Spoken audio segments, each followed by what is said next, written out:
Hello students,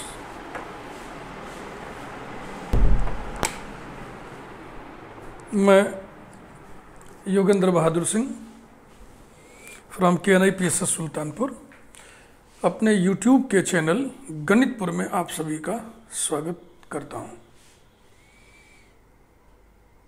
मेरा mission है तेरा तुझको अर्पण, यानी कि जो कुछ भी मेरे पास है, teaching skill, writing skill, presentation skill, जो भी मेरे पास है, जो भी मेरे पास नॉलेज है, वो सब हम YouTube पर अपलोड कर दे रहे हैं ताकि वो आपके काम आए। इस मिशन की कामयाबी में आपका भी योगदान होना चाहिए। आपकी जानकारी में कोई भी BSc मैथमेटिक्स पढ़ने वाला स्टूडेंट हो, उसको आप इस चैनल से कनेक्ट करिए ताकि वो भी इसका लाभ ले सके। बहुत ही सिंपल टीचिंग के माध्यम से मैं आपके पास नॉलेज ट्रांसफ़र कर रहा हूँ, स्किल ट्रांसफ़र कर रहा हूँ। हमारा मेन मोटो है आपको सब्जेक्ट समझाएं, सब्जेक्ट का मैकेनिज्म समझाएं, रेसा रेसा कॉन्सेप्ट क्लियर कर दें। हमारा मकसद ये नहीं है कि जितने भी क्वेश्चंस बुक में दिए हैं सबके सलूशन आपको बताएं। फिर भी मैं मैक्सिमम सलूशंस प्रोवाइड कर रहा हूं, मैक्सिमम।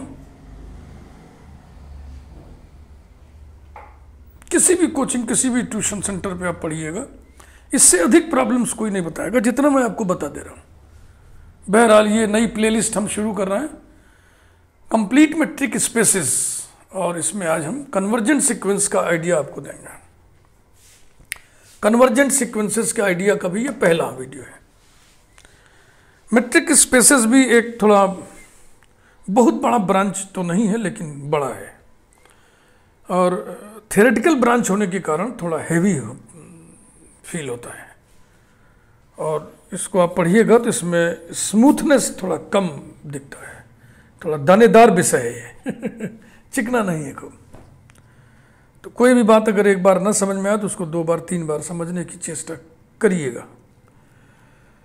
इसमें जो प्लेलिस्ट्स हैं हमारी, एक तो प्लेलिस्ट है metric spaces and subspaces, एक प्लेलिस्ट है हमारी टोपोलॉजी ऑफ मेट्रिक स्पेसेस, एक प्लेलिस्ट ये है कंप्लीट मेट्रिक स्पेसेस, एक प्लेलिस्ट है कनेक्टेड मेट्रिक स्पेसेस, एक प्लेलिस्ट है कॉम्पैक्ट मेट्रिक स्पेसेस, एक प्लेलिस्ट है continuity and homeomorphism in metric spaces, वगैरह वगैरह। तो आइए हम शुरू करें। Convergent sequences in metric space. पहले तो ये 3 फैक्ट्स आपके सामने हमने रख दिया, नोटेशन से संबंधित, भावार्थ से संबंधित, मीनिंग से संबंधित। सीक्वेंस ऐसा ना, this is a sequence in a metric space XD का मतलब है इस सीक्वेंस के सारे टर्म्स मेट्रिक स्पेस के हैं। इस लिखावट का मतलब होता है कि sequence XN converges to X, और sequence XN converges to X का मतलब होता है XN की limit n tends to infinity equals to X।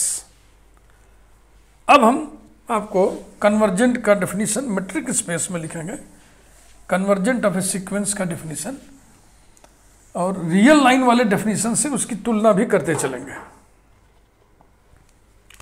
तो इधर मैं एक साइड में जगह ले रहा हूँ तुलना करने के लिए, और अब यहाँ पे आप शुरू करिए। Convergent sequence in a metric space.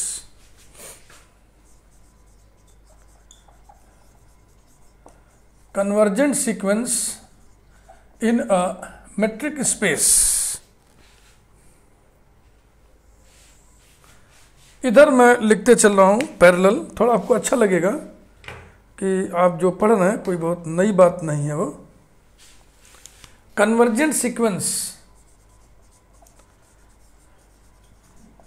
Convergent sequence in R। पहले मैं इसी को लिख दे रहा हूं,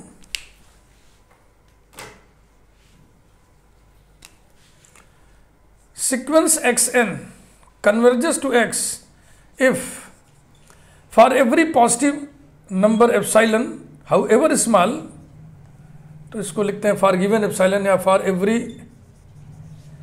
epsilon greater than 0 there exists m belonging to capital N such that mod xn minus x is less than epsilon for all n greater than or equal to m। बताइए आपको याद है कि नहीं? याद होना ही चाहिए। अगर आपके मन में ये बात उठ रही कि नहीं याद है तो या फिर दुर्भाग्यपूर्ण है। अब मैं इधर लिख रहा हूं convergent sequence in metric space XD भी यहीं लिख दे रहा हूं मैं, कौन बार बार इतना लिखेगा। Sequence xn converges to x if for every epsilon greater than 0 there exists m belonging to capital N such that, अब याद करिए ये यूजुअल मेट्रिक स्पेस बनाता है ना R, यूजुअल मेट्रिक स्पेस में dxy क्या लिखा जाता है? Mod x minus y. तो मॉड xn माइनस x क्या हुआ? dxnx such that dxnx is less than epsilon for all n greater than or equal to m। dxnx का मतलब हुआ यूजुअल मेट्रिक स्पेस में मॉड xn माइनस x। अब बताइए क्या कोई नई बात है क्या? ये वही है जो आप पढ़े हुए हैं, रियल लाइन। अब उसको अब मेट्रिक का जुबान कहिए तो हो गया यूजुअल मेट्रिक। तो यूजुअल मेट्रिक में ये डेफिनेशन होगा और जनरल मेट्रिक स्पेस में ये डेफिनेशन होगा। बात समझ में आ गई ना? इसीलिए मैं कंपेयर करके लिखवा पढ़ा रहा हूं। हाँ, इसी को थोड़ा ऐसे भी लिखते हैं, दैट इज dxnx। अब ये है ना कि बहुत छोटी संख्या ले लो तो 0 को टेंड करेगा। एज n m से बहुत बड़ा माने ऐसा ले ले, तो वही चीज यहां भी ऐसे यहां भी लिखते हैं। That is mod xn minus x tends to 0 as n tends to infinity। तो डेफिनेशन आपके समझ में आ गया कि नहीं? आ गया ना? वो आप जानते हैं, इसको हमने उसमें ट्रांसलेट कर दिया। अब यहां पे हम लोग एक थ्योरम पढ़ेंगे, यूनिकनेस ऑफ लिमिट। सीक्वेंस जिसको कन्वर्ज करता है उसको लिमिट ऑफ सीक्वेंस कहते हैं। If sequence xn converges to x then x is said to be limit of this sequence. Limit of this sequence क्यों कहते हैं? क्योंकि limit n tends to infinity xn बराबर x होता है ना। तो theorem number 1, uniqueness of the limit of a convergent sequence.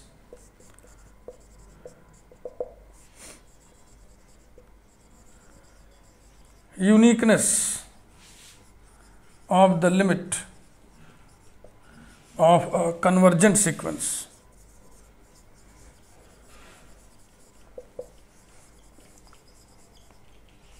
Proof. Real line में भी आप इस चीज को प्रूव कर चुके हैं, उसी तरीके से यहां भी आपको प्रूव करना होगा। Let sequence xn be a convergent sequence in a metric space XD and sequence xn converges to x। आपने कहा ना कि ये कन्वर्जेंट है, तो भाई बताइए किसको कन्वर्ज कर रहा है? तो sequence xn converges to x, then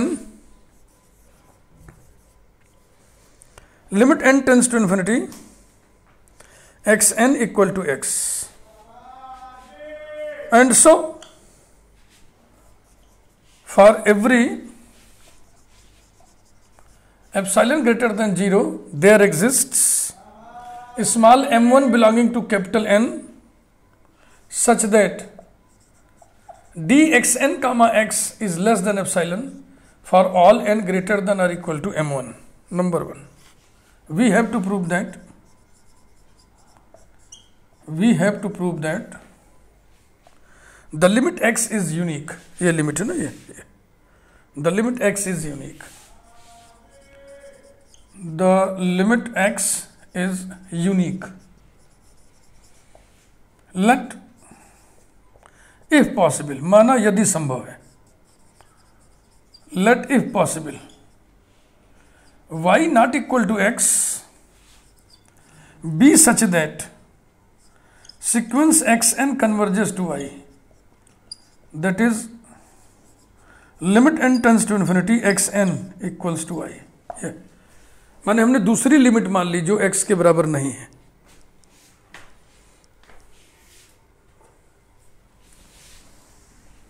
फिर अब डेफिनेशन लिखिए।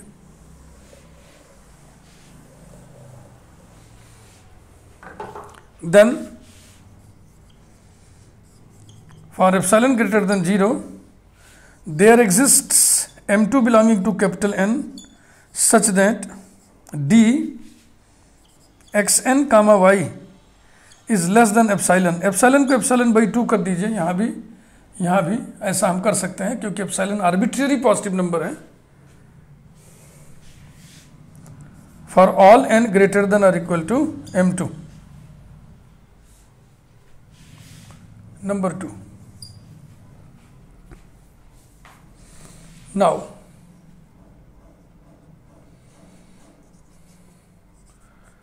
dxy is less than or equal to dx comma xn plus dxn comma y। ठीक, अब इससे हम ऐसे लिख देना, ये ट्राइंगल इनइक्वलिटी से हुआ मैट्रिक स्पेस के, and this is equal to d xn x plus d xn y। अब ये और ये दोनों एप्सिलॉन बाई 2 से छोटे हैं अलग अलग शर्तों पे, less than epsilon by 2 plus epsilon by 2 for all n greater than और equal to m1 and m2 for all n greater than और इक्वल टू m2। तो देखो एक रिजल्ट, देखो m1 m2 दो पॉजिटिव इंटीजर हैं, कोई तो छोटा होगा। समझने के लिए मान लीजिए हम m1 को छोटा m2 को बड़ा कर दे रहे हैं, तो पहला रिजल्ट होल्ड कर रहा है उन सभी n के लिए जो m1 के बराबर और उससे बड़े हैं।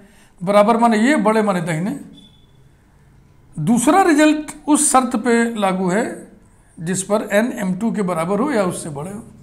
बराबर माने ये और बड़े माने ये। तो बताइए दोनों रिजल्ट किस क्षेत्र में लागू होंगे, जो m2 के बराबर या उससे बड़े।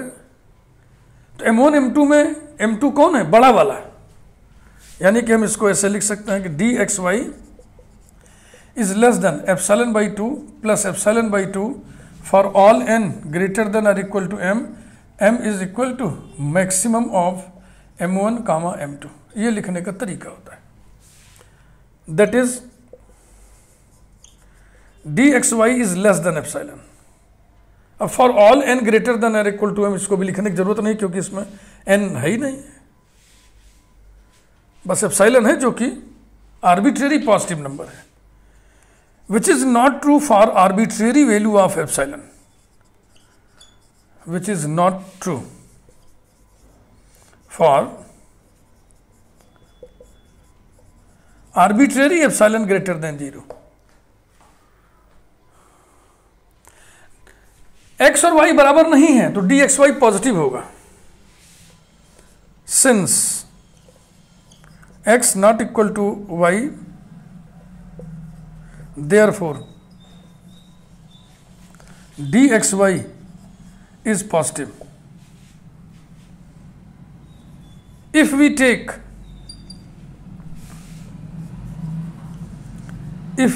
या if we choose एप्सिलॉन की ये वैल्यू हम ले लें, if we take epsilon equal to dxy, इस रिजल्ट में एप्सिलॉन आर्बिट्रेरी पॉजिटिव नंबर है ना, कोई भी नंबर पॉजिटिव होना चाहिए। तो अगर हम dxy ले लें then dxy is less than epsilon is not true. ऐसे कहिए या कहिए is true only when y equal to x। अगर y इक्वल टू x करते हैं तो ये 0 हो जाएगा, 0 less than epsilon. Is true only when y equal to x, हो गया, यूनिकनेस हो गया। x को कन्वर्ज करने वाला सीक्वेंस हम लोग लिए थे, कन्वर्जेंट सीक्वेंस। फिर हमने कहा कि ये y पर भी कन्वर्ज करेगा, तो बाद में बात उठी कि भैया ये बाउंडर आ गया, केओस उत्पन्न हो गया, और ये संभव तभी है, ये जो केओस उत्पन्न हुआ है ये हटेगा तभी जब y बराबर x हो जाए। तो y बराबर x हो जाए माने limit of convergent sequence change नहीं हो सकता है, एक ही लिमिट होगा, यही था यूनिकनेस। इसके बाद एक थ्योरम हम लोग और पढ़ेंगे, क्लोजर से संबंधित है। क्लोजर आप जानते ही हैं, set of all adherent points.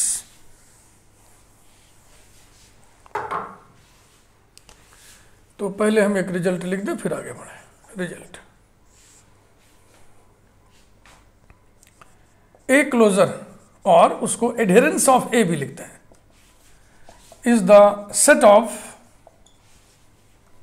all adherent points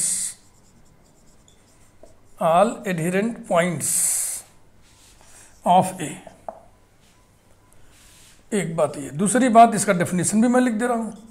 X belongs to A closure और X belongs to adherence of A if every open sphere centered at X has at least one point of A। ये definition होता है, ठीक। Limit point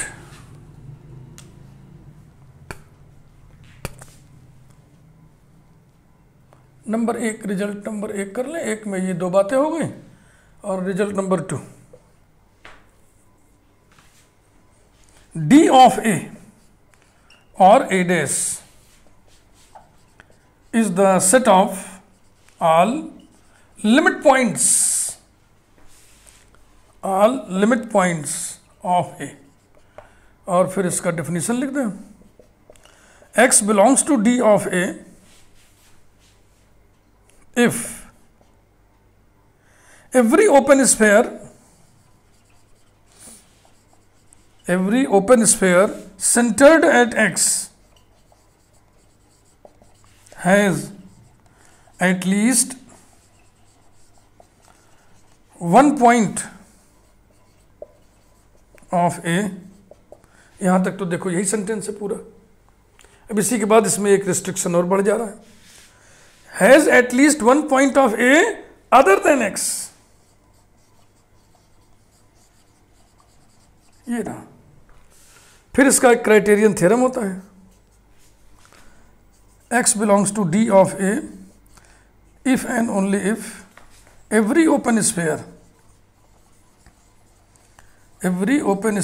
centered at X has infinite number of points of A। Infinite number of points of A, इसीलिए कहते हैं कि finite set का limit point नहीं होता है। तो अब इन दोनों का आपस में संबंध, A closure is equal to A union D of A, ठीक ना। इसी से पता चलता है कि A is subset of A closure. अब आइए इससे रिलेटेड एक थ्योरम करें जिसमें कन्वर्जेंस की बातचीत होगी, कन्वर्जेंट सीक्वेंस की बातचीत होगी। बहुत बढ़िया थ्योरम है। Theorem number 2, let XD be a metric space and A is proper subset of X, then X belongs to A closure if and only if there exists a sequence xn in A such that sequence xn converges to X। ये sequence के रूप में adherent point होने का ये criterion है। Metric space के किसी पॉइंट को ए का एडहेरेंट पॉइंट होने का ये क्राइटेरियन है।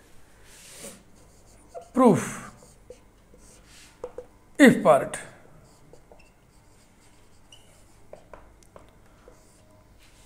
let sequence xn be a sequence in A such that sequence xn converges to x, then we have to prove that x is an adherent point of A। तो इस बात को आगे बढ़ाइए। देन डेफिनेशन लिख रहा हूं मैं कन्वर्जेंट सीक्वेंस का।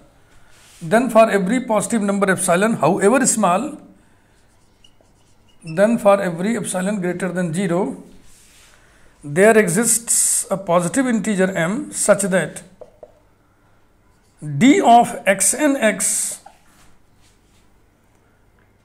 is less than epsilon for all n greater than or equal to m, that is d of xxn, ये आपको पता है ना, dxy equal to dyx, symmetric property of metric, less than epsilon for all n greater than or equal to m. This implies that xn belongs to open sphere S x epsilon for all n greater than or equal to m। बोलिए, इस open sphere में अगर ये y है तो d x y less than epsilon होगा, यही ऊपर लिखा हुआ है। देखो ये बात ट्रू है उन सभी n के लिए जो m के बराबर और उससे बड़े हैं, यानी कि xn belongs to open sphere S x epsilon semicolon n equal to m comma m+1 comma m+2 comma so on up to infinity. इसका अर्थ समझ रहे ना आप? ये अब अकेला नहीं रह गया, इसकी जगह एक बार m आएगा फिर m+1 आएगा, यानी xm belongs to this open sphere, xm+1 belongs to this open sphere, xm+2 belongs to this open sphere. How many points? Infinite number of points. implies that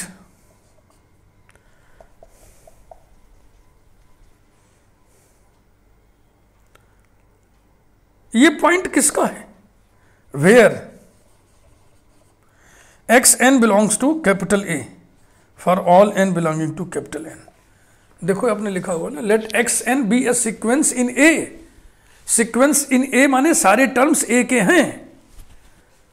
xn belongs to this open sphere माने A का point इसमें है, और A का point एक नहीं है, अनेक है, बहुत सारे हैं। और ये बात सब आर्बिट्रेरी एप्सिलॉन के लिए भी लागू है, फॉर एवरी एप्सिलॉन। तो देखो हम कह सकते हैं every open sphere centred at x has at least one point of A। Has at least, अरे भाई A के कितने पॉइंट्स हैं? असंख्य, इनफाइनाइट नंबर ऑफ पॉइंट्स। तो कम से कम एक पॉइंट है, ऐसा तो हम कह ही सकते हैं।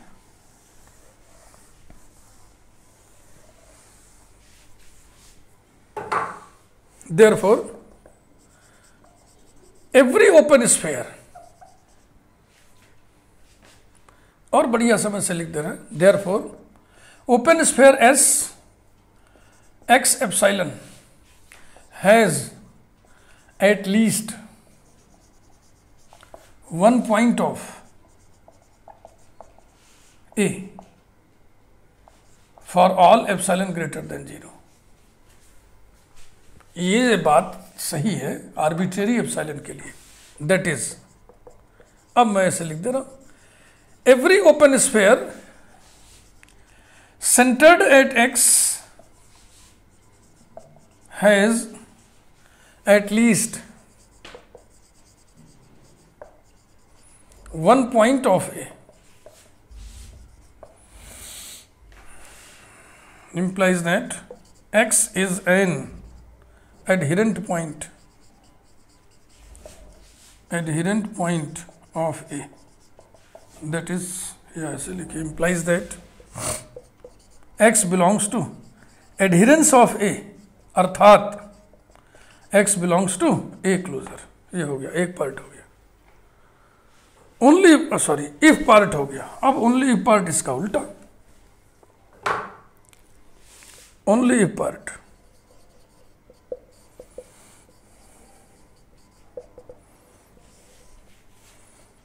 let x belongs to A closure, then वही फिर इसका डेफिनेशन लिखिए। इसका मतलब क्या हुआ, एवरी ओपन स्फेयर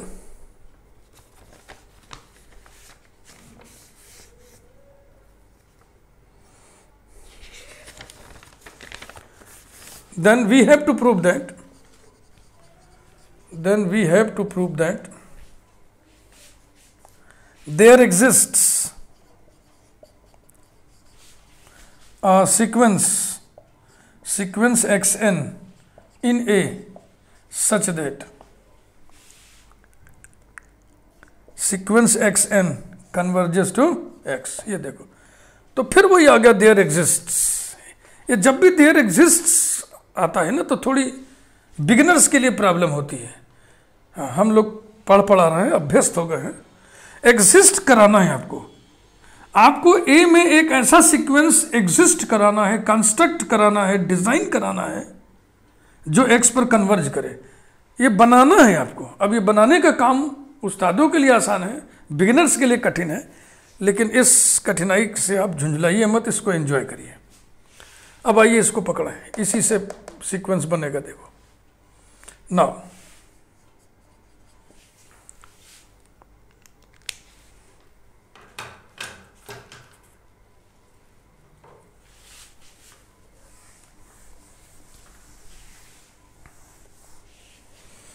यहीं से ताला खुलेगा। Now x belongs to A closure implies that x is an adherent point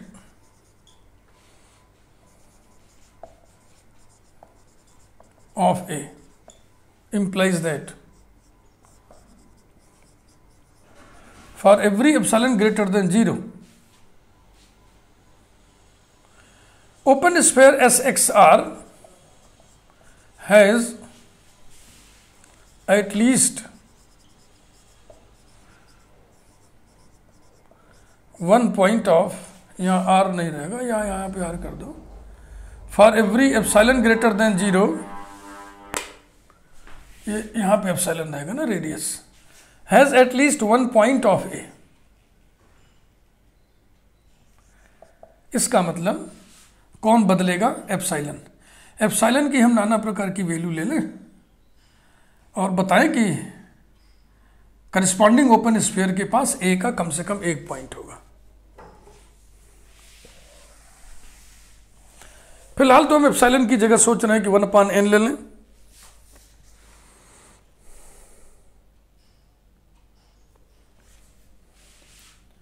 implies that open sphere S x 1/n has at least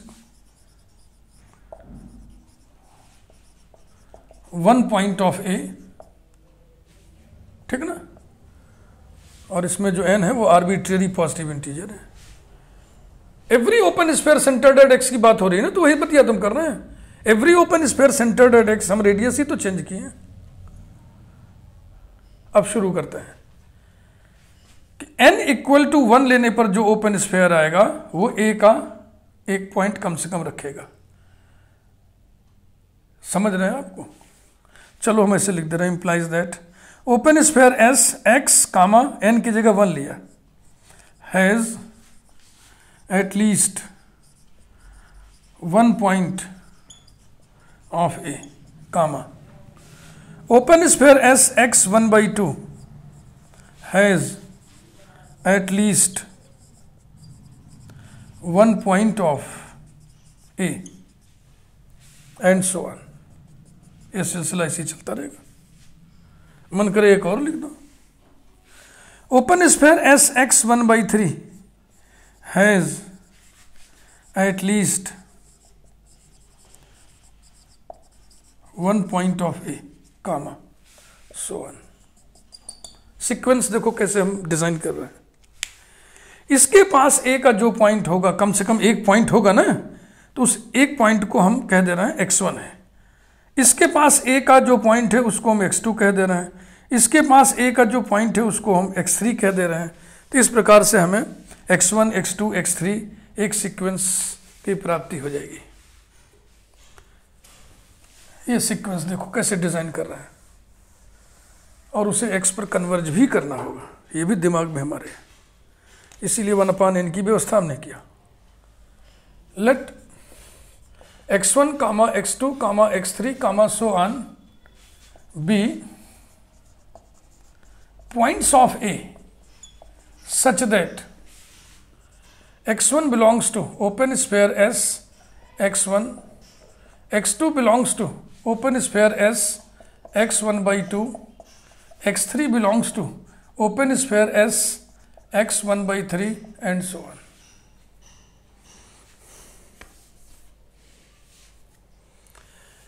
अब इसको हम समराइज करके लिख रहे हैं। 10 sequence xn is a sequence in A। कह दूं कि न कह दूं? Sequence xn means sequence x1, x2, x3, so on। This is sequence in A because all the terms are in A, such that, अब इसी लय पर पैटर्न पर लिखिए, xn belongs to open sphere S x1 by n, that is d of xn less than 1/n implies that d of xnx less than 1/n tends to 0 as n tends to infinity। D metric है, metric हमेशा non negative होता है, negative नहीं हो सकता है। तो d x n x ऐसी क्वांटिटी से छोटी है जो क्वांटिटी जीरो को टेंड करती है, जबकि n टेंड्स टू इन्फिनिटी। अब जीरो से छोटी क्वांटिटी कौन होगी? निगेटिव ना, लेकिन ये निगेटिव होता नहीं, ये नॉन निगेटिव होता है, यानी कि ये जीरो होगा। This implies that d x n x tends to 0 as n tends to infinity, implies that